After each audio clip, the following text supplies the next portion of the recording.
Welcome to Effective Career Approaches for Early Career Professionals, hosted by the UMass Amherst Alumni Association. We're glad that you were able to join us tonight, and we're going to give you a few details about the session, and then we will jump into all of your questions. So for tonight's session, just want to give you a few details of the people behind the scenes. My name is Karen Schultz-Battistoni. I'm the Director of Alumni Volunteer Relations. And with me is Joe Kleiderveit, who is a Regional Alumni Officer. The two of us are going to be watching the chat box for any questions that you submit. If you have any technical issues or just comments, feel free to submit those in the chat box to us. And then we'll be taking those questions and bringing them forward to the panel. How to connect with us. So in the bottom, you'll see that chat box. You can also raise your hand if you're trying to signal to us and get our attention. To let you know that for tonight's session, all attendees, your cameras are off and your microphones are muted. The cameras and microphones for the panelists will be enabled for the session. This session is being recorded, so you are consenting to being part of a recorded session by participating this evening. When you submit questions to us in the chat box, you can submit them to us by sending them just to the panelists, or you can submit the questions to the panelists and the entire audience. Either way is totally fine with us. Just make sure that you try to submit your question as early in the session as possible so that we can get through as many of the questions as possible. So a few details about today's session. These are our three panelists, and let me give you a few details before we jump over to introducing them.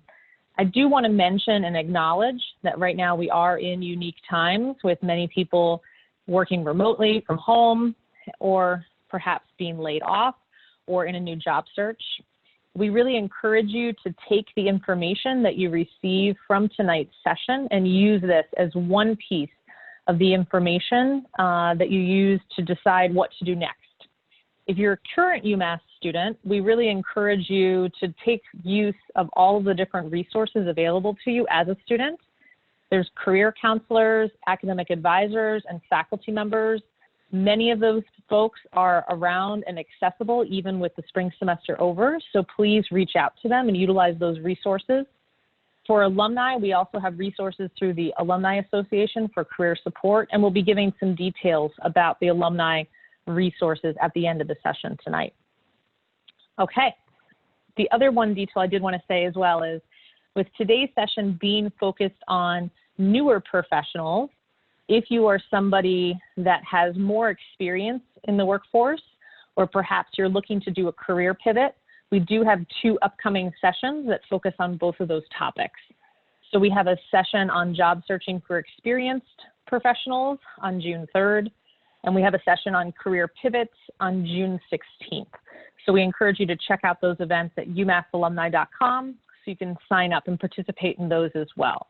For tonight's session, our hope is that we'll be focusing on newer professionals, recent graduates, and those maybe with a few years of experience who are looking to navigate the job search process.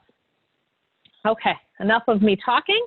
Let's turn it over and introduce all of our panelists tonight. So I'm very excited to be able to have three of our career counselors tonight to be able to talk with us and answer lots of questions that you brought to us through the registration.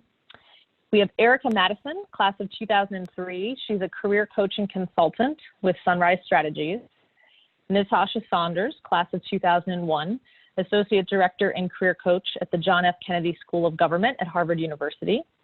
And Wayne Schofield, class of 1985, co-founder of Night and Day Resume. So now we're going to pull down the slides and allow them to all pull up their cameras so you can see everybody. And as you all registered, we asked you to submit questions to us.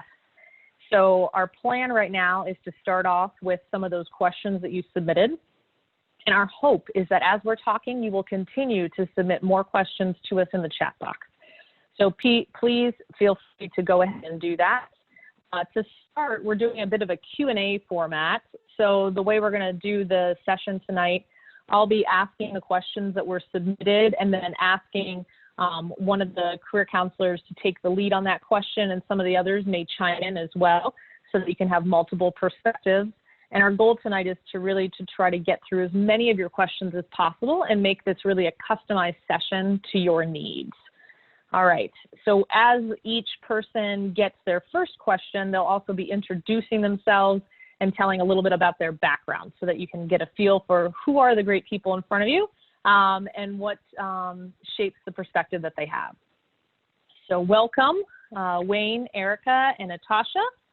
And let's get started then, if you're okay with that.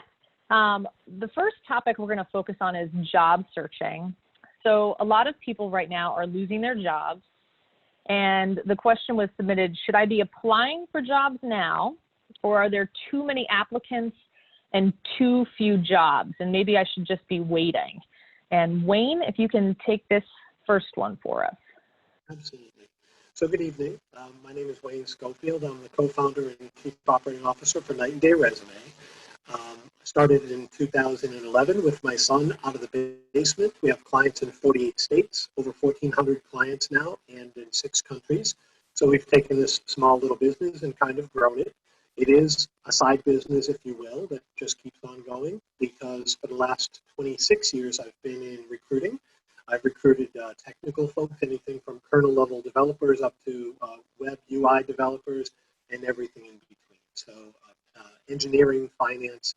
My full-time job is as a recruiter, so I still see 150 to 200 resumes and profiles every day, which is my perspective for this, which is in the last year, I've hired well over 100 people, and probably 75 of those are with people with 5 years or less of experience. I'm at a company called Enel North America and hire wind turbine technicians, solar techs, transmission, grid, connection, folks with electrical engineering backgrounds, and then also people in risk analysis, finance, et cetera, et cetera. So that's my perspective for this question. The simple answer is if you're looking for a job, you never want to stop applying. You want to keep going. Yes, there are a lot of candidates out there now that are applying, but you have to keep going, okay? And the best thing to do is apply and follow up in a reasonable time frame, usually within 2 or 3 days with an email or a voicemail. Be polite, be courteous, be sensitive to somebody's time. If you get somebody on the phone, ask if it's okay to speak to them. And so you have to be a little bit aggressive, and you also have to network. So it's a difficult blip right now. I came out of school in the 80s, and it was also difficult. I didn't really understand how difficult it was, but it took me a year and a half to get my first job in my chosen career, which at the time was broadcasting. So there's never a bad time to apply. You want to keep going, and don't worry about the competition. Simply just deliver the best you have, and that should be good enough to find you an opportunity. Ladies, do you have any perspective on this as well? Natasha, Erica? Hi, everyone. Erica Madison. I've been doing career coaching for a number of years now as a side gig, and come from a varied background, working in state government, working briefly in the for-profit sector, and working for a number of years at nonprofit organizations, including universities. And I would say that absolutely, as Wayne said, you need to keep your materials current and keep working on your career development regardless of what the economic situation is. If you take a sort of a break for the next few months, that would sort of set you behind other people who've been working on their materials, developing their network, volunteering, building their skills, tapping into tools like LinkedIn. And there are still places that are hiring right now, and certain industries and companies and organizations are actually experiencing an increased demand for the services or products that they provide. So absolutely keep at it, and recognize that the competition is even more so than usual given the unemployment rate, which means that you need to really make sure that you're on your game, that your materials are stellar, that you are, submitting high quality, highly tailored applications to jobs, and that you are tapping into the power of your network.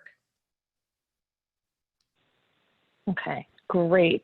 Did you want to add anything, Natasha? And then you can introduce yourself as well. No, you're set for right now? Okay.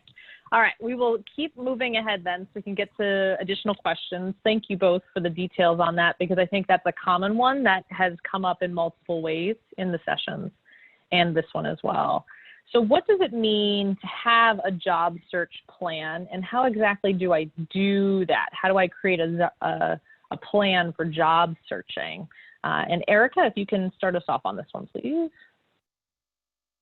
So one of the things that can be frustrating for people who are job searching is feeling like they have no control over the situation and feeling like things are really chaotic. So one of the things that you can do about that is to have an extremely organized approach to your job search.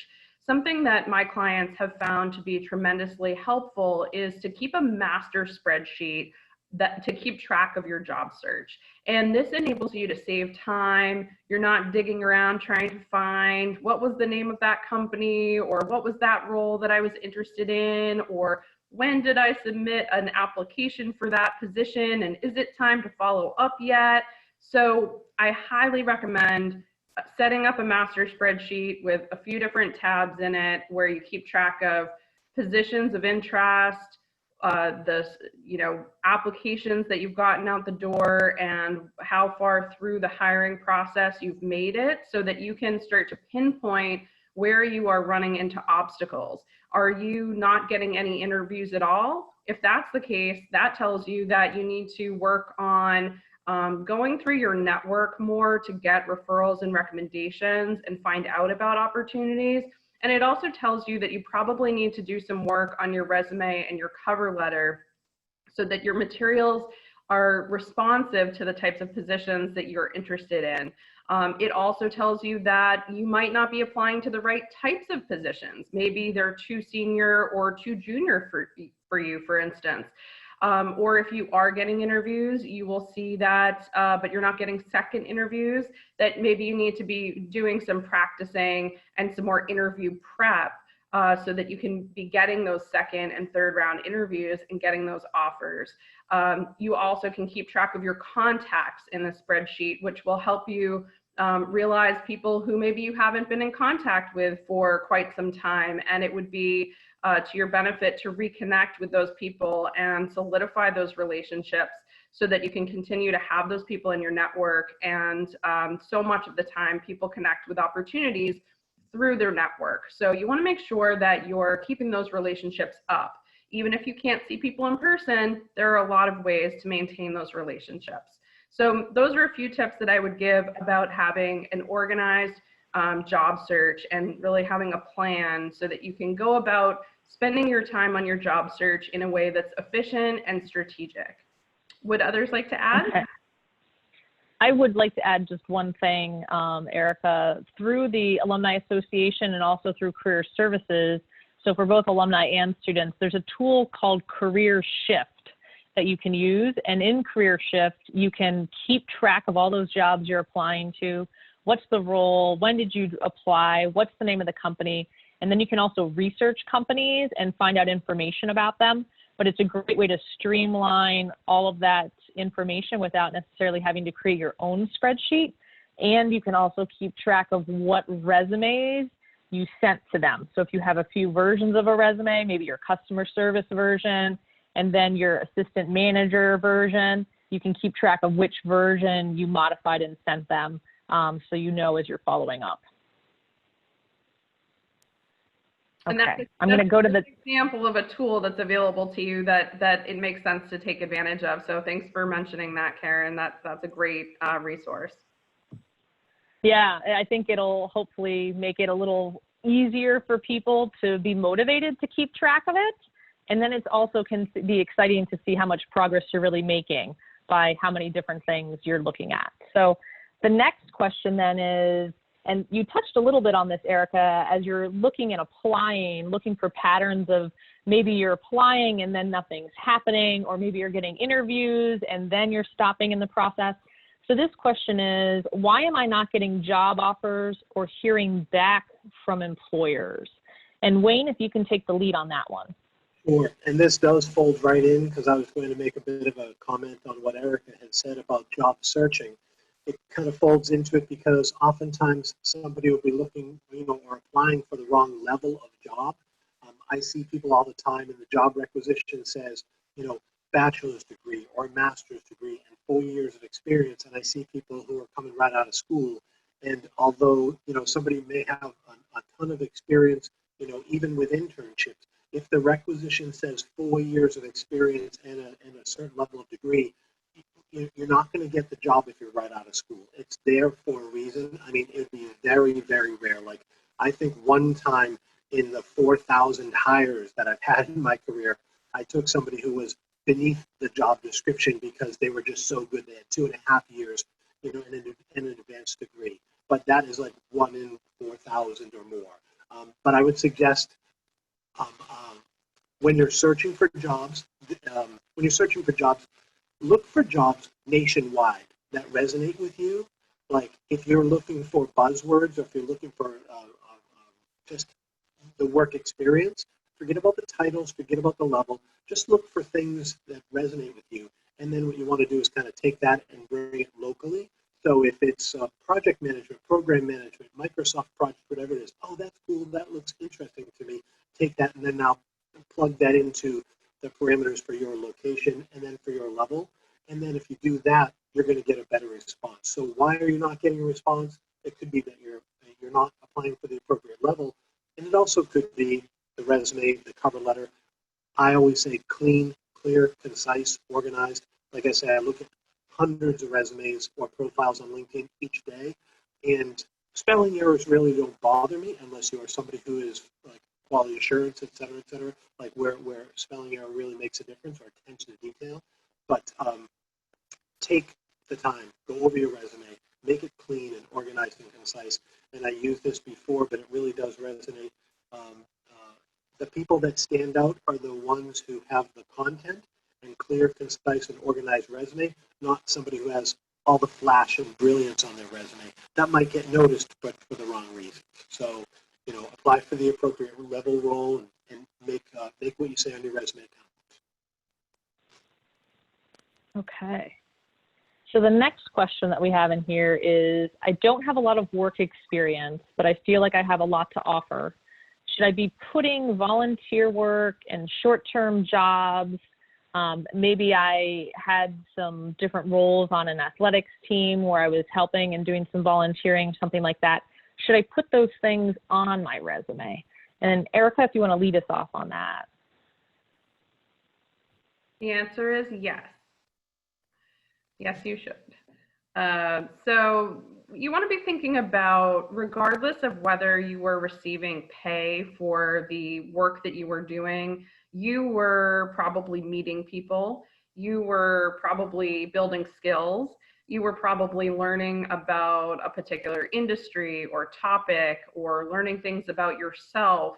So those are valuable experiences, and it doesn't really matter if you were getting paid or not. When people are looking to hire, they are looking for people who have a certain, type of personality, certain skills and experiences and qualifications. So you want to focus on what the transferable skills are, which means what from what you were doing could be relevant and useful to what you are seeking to do. And then you need to tell that story and bridge that for your audience. So that they understand why what you've been doing is valuable to them and will help them and their team and their organization achieve their goals. So you need to present yourself as being part of the solution to whatever their problem is or whatever their needs are. So there are different strategies for how to do this in your materials. But definitely, yes, if you can at all make the case that it was sort of a good use of your time and relevant for the types of skills that you need for that role, or the kinds of qualities that it helped you develop as an individual, then yes, include them. Others would like to add at all?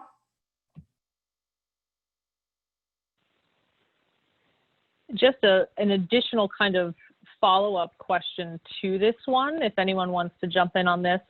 If you feel that you can do the role, but you don't necessarily have the specific experience for that, but you feel that you might be able to make a case. What are some ways that you can help to showcase, like, I think I could definitely do this without having to say, I think I could definitely do this, right? Thoughts?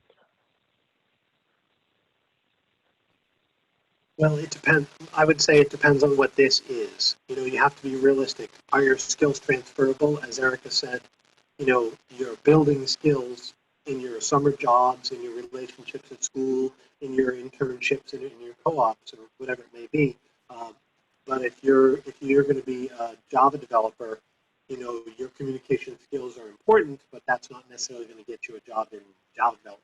Or, you know, so what you need to do is find a bridge to those skills.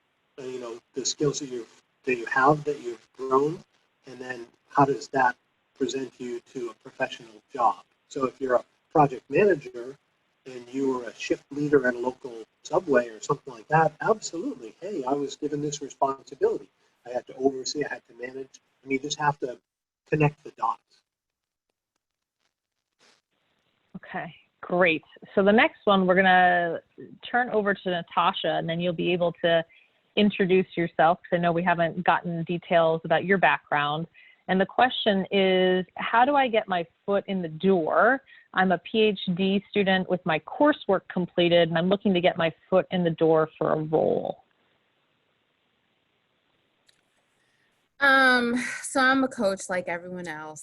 So that's that. And I'm a proud BDIC alumni. Yes. I'm not quite sure what the role is, because there's a difference between administration and faculty. And so that's a different ballgame. So if it's administration, then of course you can go online, you can apply on the website. If it's faculty, it could be a little bit more tricky, because faculty comes in ranks. So you could just be starting off as a lecturer in some cases, maybe an assistant professor, possibly, but I would advise in both situations, you've got to aggressively network. You really have to have a relationship with individuals that work at the institution. So all of my current faculty positions, to be honest, were referrals. I literally got a phone call, I went in for a meeting, and it was like, here's the paperwork, here's the contract, and I walked out the door. So those relationships are imperative. So I would advise that you create a list of your target schools, and then list the department chairs within, if you want a faculty role, just list the department chairs, read their bio, look at the courses that they offer. All of that information should roll into your letter of interest, where you've identified the courses that they teach and you're able to apply your qualifications, and then set up an informational interview, informational conversation first. The same with an administrative role. If you're thinking like career services or financial aid, try to speak with someone first in the department, if at all possible. But that's strategic across the board. You've got to have relationships. It's just, it's a requirement. Okay, great. The next question we have focuses on LinkedIn. So in terms of LinkedIn, can you talk about if it's helpful for job searching, and how could I use it for job searching? I feel like a lot of people might have a profile, but what to do beyond that, it sounds like there's some uncertainty. So Erica, if you could take the lead on that. LinkedIn is a really powerful tool. Back in the old days, we had this thing called the phone book. So I don't know if any of you have ever heard of that, but nowadays it's sort of be a little bit like Yelp maybe, but basically it's like a business directory. And by having a presence on LinkedIn, you essentially are getting free advertising for yourself. So it's definitely something to take advantage of. And it's a place that recruiters are going to identify potential candidates. So it matters what you put in your profile and how you present yourself.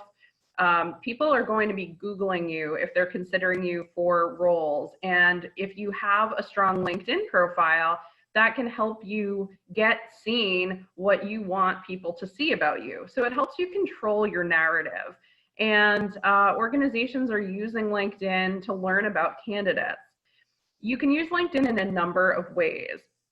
You can use it to keep current with your network. So people who you already know, you can send them personalized invitations if you're not already connected with them, so that you can keep up to date with what's going on with them. You can also grow your network. For instance, maybe you sit in on a webinar or some type of virtual event.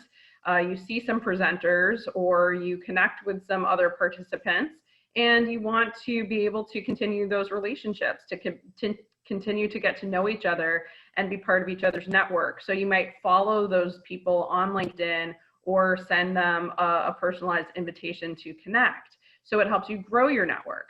It also helps you learn about organizations and industry trends. There's a section on the right-hand side where you can see news articles. You can follow hashtags on LinkedIn, and then your feed will be customized based on the types of interests that you have. You can also even join interest groups on LinkedIn. So there are different types of alumni groups and different interest groups and industry groups. So that's a way of making your experience on LinkedIn more specialized for your industry and your interests. In addition, you can gain clarity about what you want, what you are qualified for, and what types of opportunities out there could be a good fit for you, because there's a whole job section on LinkedIn, and you can customize your searches by using the filtering tools and look at different job descriptions. And as Wayne said, don't limit yourself to looking just at the markets that you're interested in. If you want to live in Chicago, you can certainly look at job descriptions for other locations as well to help you get clarity on what types of roles might be a good fit for you, but then turn toward ones that would be based where you want to be. Of course, now so many positions might be going virtual, and you could be remote, so geography doesn't matter as much now as it did a few months ago. And also what LinkedIn does for you is it enables you to build your personal brand. I just wrote an article about this on LinkedIn, and there are a number of ways that you can use LinkedIn to help show that you have expertise and skills in particular areas. So by building that credibility, by engaging with other people's content on LinkedIn, you can build relationships with people who are doing the kinds of work that you're interested in. And it's just a really phenomenal tool. So definitely encourage people to take advantage of it as part of their job search and their ongoing career development. Natasha, would you like to add anything about LinkedIn to this one? Because I feel like you use LinkedIn quite a bit and that you're active. So I don't know if you have any words of encouragement for LinkedIn. You know, Erica is just so thorough that just, you know, request us on LinkedIn. We'd love to connect with you. And just like Erica said, I think one thing I like to encourage students to do is actually look up the UMass page, the home page, actually, because on the left-hand column, there's a button that says alumni, and you can search alumni for years by location, by city, by state, and come up with a whole list of alumni that are working wherever you may want to. So that's my only one additional tip, but it was thoroughly covered. Could I add one little thing about LinkedIn? Yeah. Excuse me. Simply, it's when you introduce yourself to somebody on LinkedIn, don't just hit the connect button. Maybe say a little something. You know, I saw your profile and it was, you know, I noticed you're a UMass grad, or I noticed you have this experience, and I'd love to connect with you to discuss that. So as opposed to just connect, it's kind of impersonal. It's kind of like just walking up to somebody and starting a conversation. So it's nice to warm it up a little bit. And another thing that you said, Natasha, was the UMass alumni. I mean, when you go to a company's LinkedIn site as well, it says, you know, oh, you know, X amount of UMass alums work there. So then you can search for those people. It's definitely a great tool. LinkedIn really is great. It's like a new phone book, like you said. And there is a difference between using LinkedIn as an app on a mobile device and using it on a computer. So definitely we do encourage you to do the personalized invitations, but you should know that it's different if you're on a mobile device. You have to go to connect, but like there's a drop down and then there's an option to do personalize the invitation. So just make sure that you're aware that there's a difference between whether you're on a computer or you're on a mobile device in terms of how you would go about sending out those invitations to connect. I will add Great. just one more Yeah. thing quickly. Take some time looking at other people's profiles. Just take a look, because a lot of people don't even realize you can add video, you can add photos, you can add a PDF of your resume. There's so many cool features that you can do on LinkedIn. Yeah, And- there's definitely lots of opportunity. Yeah, go ahead. Karen, one thing we haven't talked about too much yet is ATS. So applicant tracking systems are something to be aware of. They are widely used tools by many organizations, and it helps save time because basically it's, you know, robots, if you will, or computers that are scanning through your materials, determining whether or not you have what it takes to make it to a screening call. So you want to use not only your resume and your cover letter in a way that's, as we say, ATS optimized, and you can look that up online. I'm sure we have information about it on our websites, and we provide services to help people do this, but you want to also use your LinkedIn profile so that it is ATS optimized. So the things that you put in your headline and your About Me section and the way that you describe your roles that you've had, that all really matters, and that will help you get seen by the kinds of people who you want to be seen by. But then also engaging with people's content is another key way. And as I mentioned, I just wrote an article about this on LinkedIn, how to use LinkedIn for building your personal brand. So I invite everybody to give it a read. Awesome. So moving a little bit away from LinkedIn, but also talking about one of the components that often happens with a job search, you put those applications out, and then sometimes after the interview, they thank you for your time, but they do not select you. So how do you deal with job search rejection? And Natasha, if you could give us some thoughts on that. So dealing with rejection is, I think, just acknowledging that it doesn't feel good is probably step one. Like, ouch, that hurt. Like, let's just get that out. But I have a history myself and my clients of thanking the organization for the rejection. So actually sending a thank you that you've been rejected, and just enabling them to really just, something had happened in my house. So I've sent a thank you for rejection for an opportunity at MIT once. And they were so shocked that I actually thanked them that the next day I saw MIT floating through my LinkedIn profile for 2 days after the fact. And I got an email that an opportunity had opened, and they thought of me, and I applied, got in, started the program on Sunday. And so when you thank someone for rejection, maybe that happens, but they'll keep you in mind for another opportunity. So I think it's important because it demonstrates your character, your personality, and the type of person that you are. After that, I think, it's just a matter of putting your bootstraps back on and getting back out there, connecting with a mentor, connecting with a coach, somebody that can reinforce your greatness, that, hey, you got this, you can do it. Let's look at the strategy again. Where did we misstep? Let's replay the interviewing.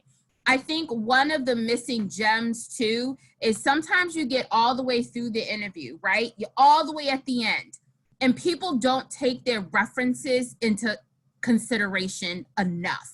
Like, that is the deal breaker that could just totally can your job opportunity. And so you made it to the finish line, they checked their references and you didn't get it. So you need to kind of take a step back and think about who you're selecting to be your references.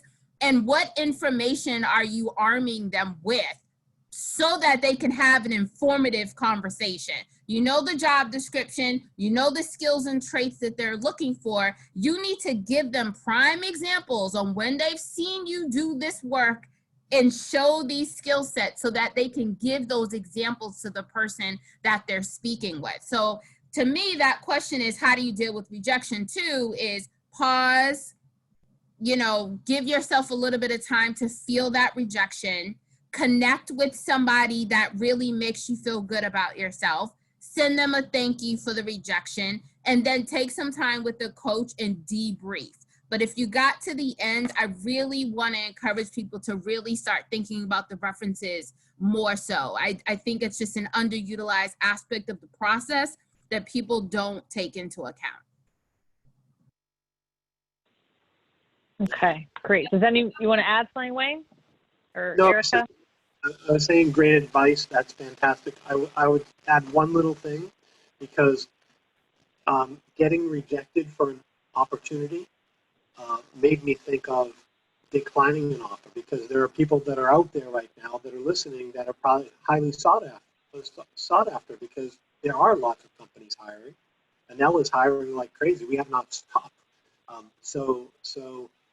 On the professional realm is how to decline an offer professionally, right? Because sometimes people think, I'll never apply to this company again. I'll never see this person again. And I can't even tell you how many times I've really hired somebody because in the past they've been very professional. Even though I didn't get the response from them I wanted initially, I got a professional response, and then the next job, the next contract, whatever it may be, the next manager who asked me about that person, I gave them something positive because they gave me positive and professional as well. So, don't burn a bridge, really is the old adage. So I can't state that. Absolutely. And to Natasha's point, the way that I think about this, and I'm always saying this to my clients and people I mentor, is make it easy for people to help you. We are so much more likely to do something if it's easy. So if I do 90% of the work, or 95 or 98% of the work, and I'm looking for you to just do this tiny little bit of work, it's so much easier for you to say yes and to actually do it, and then not resent me for, sort of putting myself upon you too much as well, right? So how, with your references, with really, anyone who's involved in your career development, or even, in your job, how do you make it easy for people to help you, or for them to say yes? So you need to do most of the legwork. And when it comes to the references, to Natasha's point, if you can provide a few bullet points to your previous supervisor or professor or colleague or whoever is going to be on your reference list, and say, here were a few of my top accomplishments and what I brought to the position. I hope this is helpful to you as you're serving, while you're serving as a reference. Once they've already agreed to serve as a reference for you, you should check that first. That's going to make their job so much easier, and it will result in a better reference. And they will usually appreciate that you saved them time and you made it easy for them. And then they will probably be glad to be a reference for you continuing into the future. So make it easy for people to help you. Okay, great advice. I'm going to go another one that we just got in the chat box. So as a young professional, someone with 3 to 4 years in the workforce, what is some advice for how to transition to a different part of the industry without having to start at an entry-level job? So I'm not sure who wants to take the lead on that.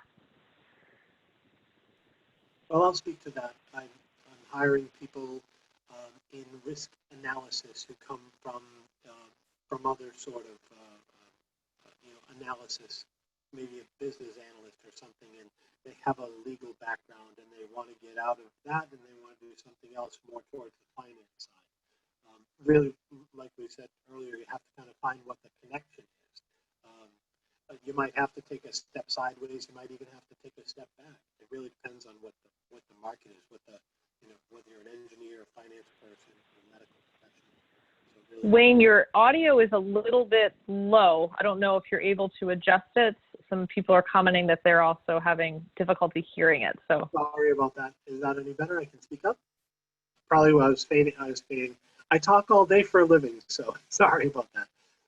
Basically, I was saying it really depends on the market that the person is in. You know, whether they're a medical professional or if it's in finance, like how you make that connection. It really depends. You might have to take a step sideways. You might have to take a step backwards, but if you think that's the right direction for you, then that's the way to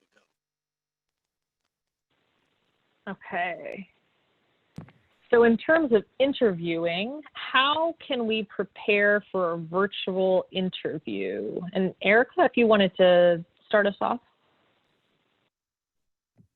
Sure. So again, along the lines of making it easy for other people, we want to make it so that there are no distractions, if at all possible. So that comes down to, as our part of our preparation for our interview, there are a number of things that we need to do.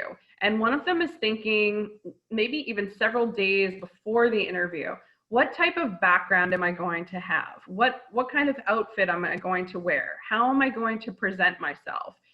So that there are minimal distractions or no distractions, and so that I am coming across in a professional manner.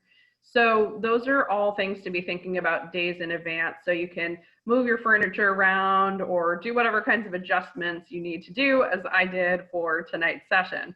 So that's one piece. Another is that as you are speaking during the interview, you want to make sure, as we were just discussing, it's important for people to be able to hear you clearly. And so you want to practice in advance, you want to try to minimize technological issues that might arise, and you want to practice speaking slowly and clearly, because there can be a little bit of a lag time. And if we're talking really, really, really fast, it can be hard for people to understand us. Right? You don't want people to have to struggle to hear what you're saying. You want it to be easy. So slow down, pause, and that will also help you relax and help your audience feel relaxed. So those are a few things about delivery. And a few other things to keep in mind as you're preparing for your interview is to do your research, not only about the organization and their pain points, meaning their challenges and struggles, the problems that they're trying to solve, but find out who will be interviewing you. Sometimes you have to specifically ask, please share with me who will be interviewing me, so that you can then go to LinkedIn or go to the organizational website, look them up, read their bio, find out what commonalities you might have, like maybe they're a UMass alum, and that will help you know your audience so you can build a rapport with them. Now, you want to keep it professional, but if you know that you have the same favorite sports team, or you share something like where you went to college, those are, perfectly reasonable things to be able to mention. So building a rapport is really important, especially because we don't have that in-person sort of ability to do that. You need to do it through a screen, and that can be challenging. A couple other things to do is, as you're preparing, you want to practice behavioral questions. So those are very common, and those would be basically where you are telling a short story about a time that you did something, a time that you worked effectively as part of a team, a time that you worked under pressure, a time that you, fill in the blank. There are lots and lots of examples of behavioral questions out there. We have examples on our websites. UMass has examples. And you really want to practice several of those so that you don't have to think on your feet of examples of times that you did certain things or successes that you've had.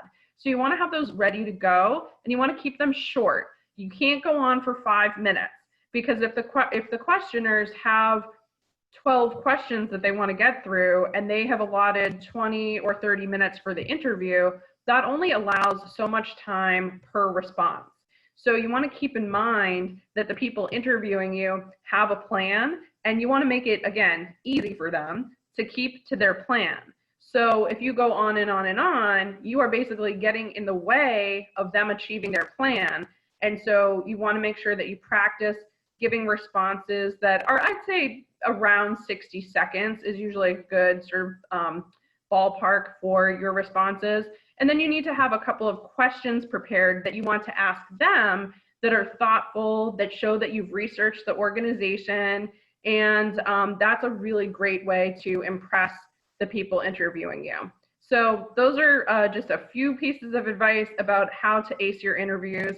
Practice definitely goes a long way. I know that a lot of us do work with our clients to help them prepare for interviews, and it can make a tremendous difference. So definitely keep that in mind. Would others like to add anything?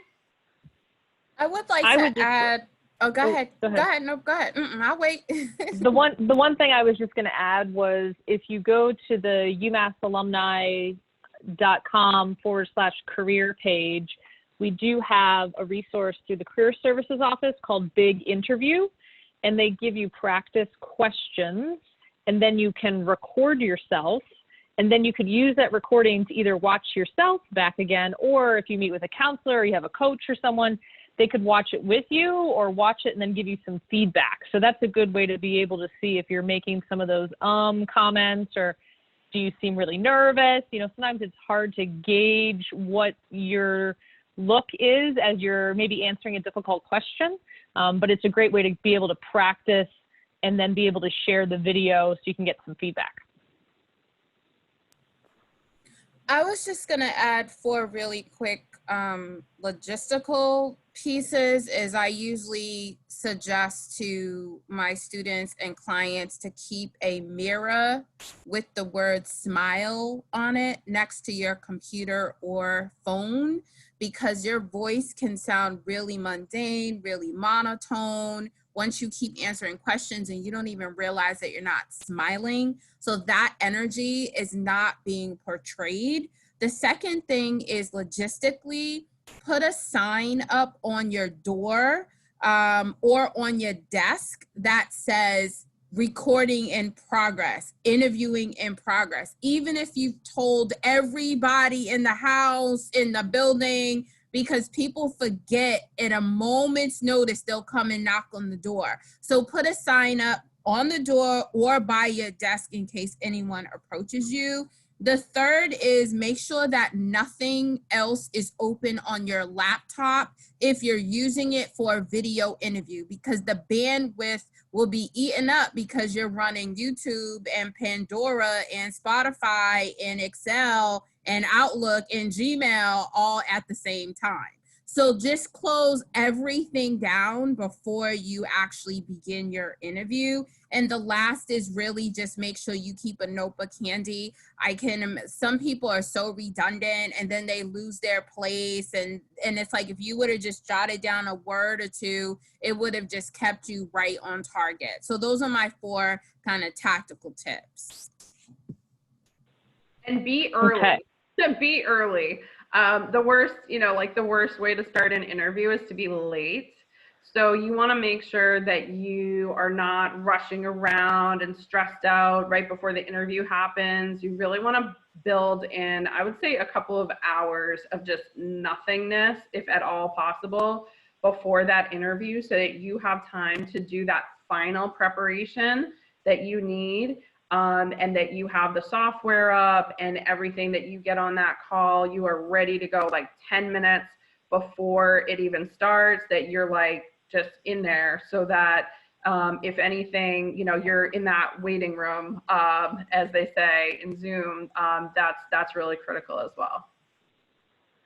Okay, if I can just jump in, because we've got a few more questions and I want to make sure we can get to as many as possible.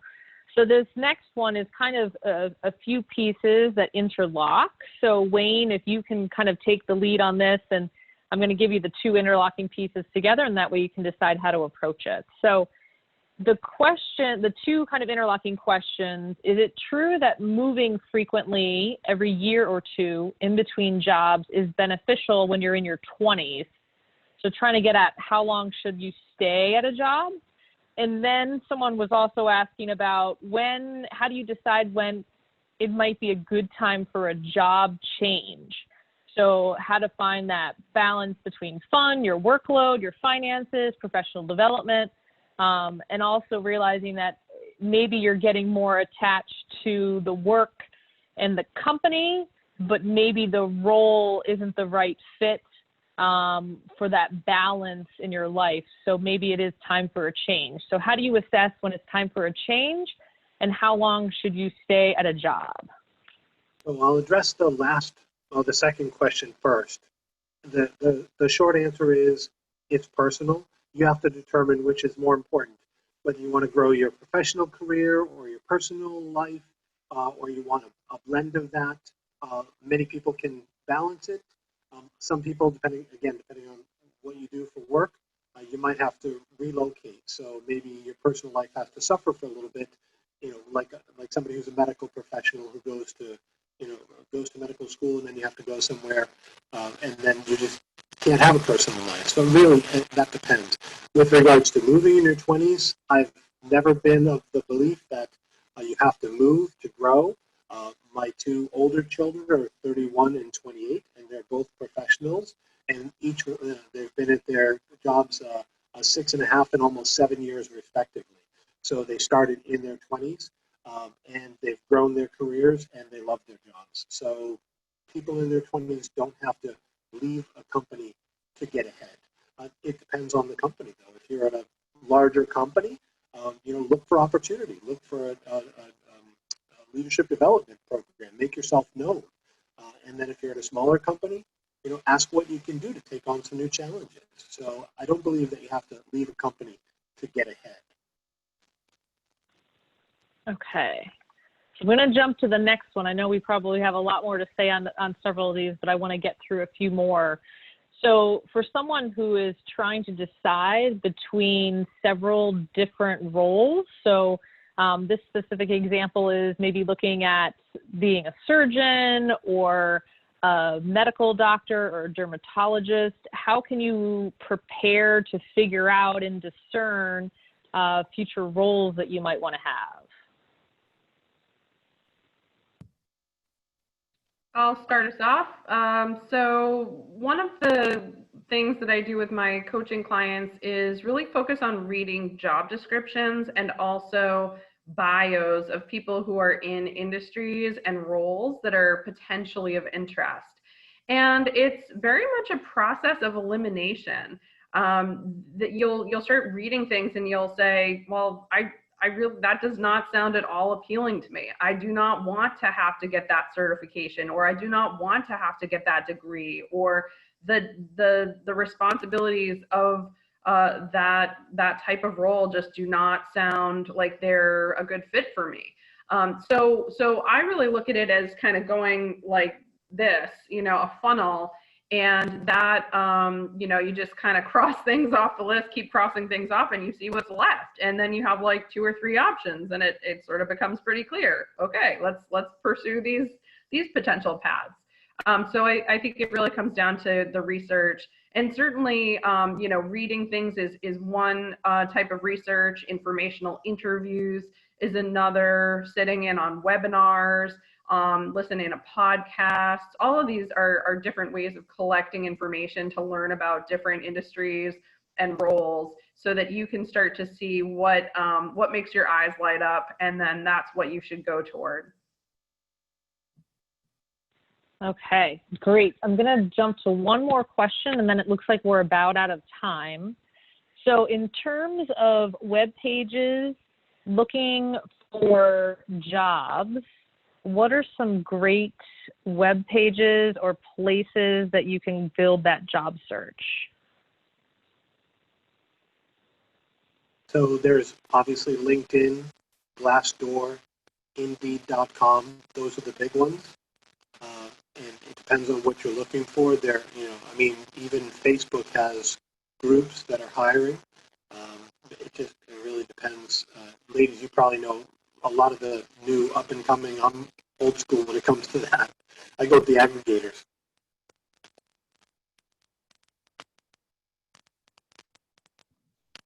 Any other websites to add? Natasha, did you want to add any?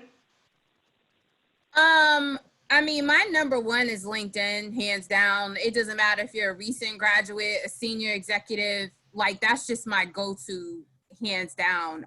But if somebody is interested on the policy side, there's a website called Daybook that I use, my students use, that focuses more on policy and government. There's like DICE if you're into technology. But there is quite a few out there, but still my go-to is LinkedIn, because even when I've looked at those sites, chances are I can find that same job posted on LinkedIn.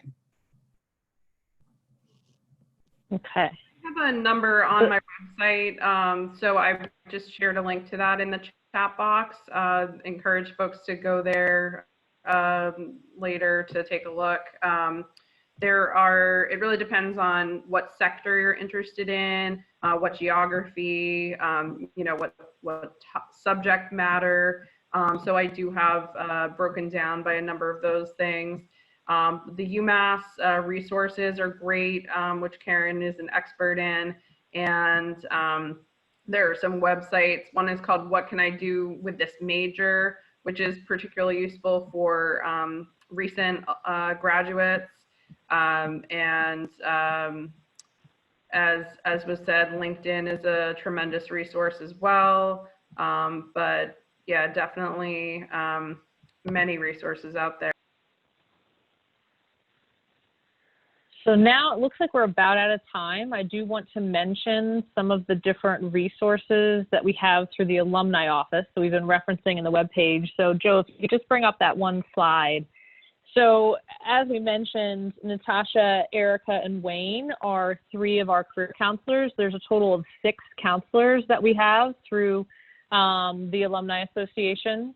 And the first session with counselors is totally free. If you decide you want to have a future session or more, we do have a UMass alumni discounted rate. If you're a student, you also get that discounted rate.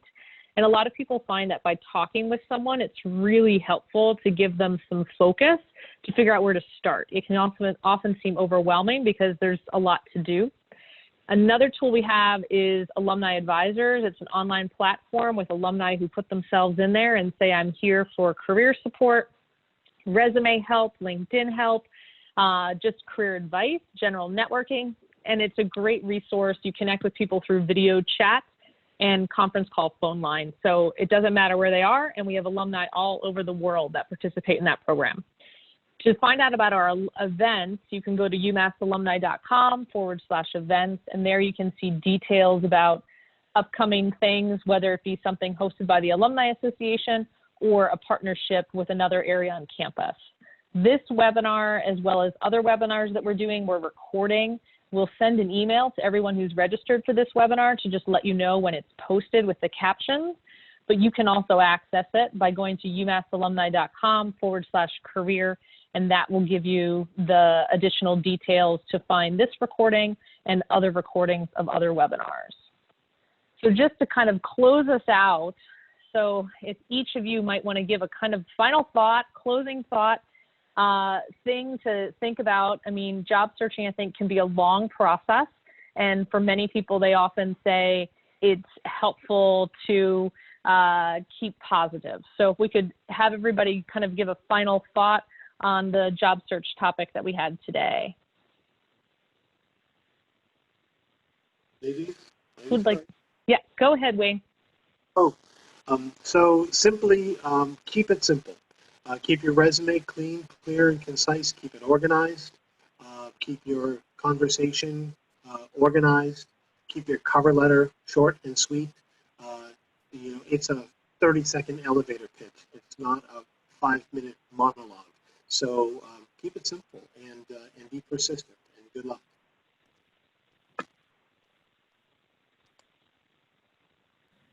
I would just say, make sure you talk to someone. It could be a brother, sister, cousin, uncle, a mentor, a neighbor, virtually, of course. So just talk to one person once a week about what you're going through in your job search. That's my only tidbit. Okay.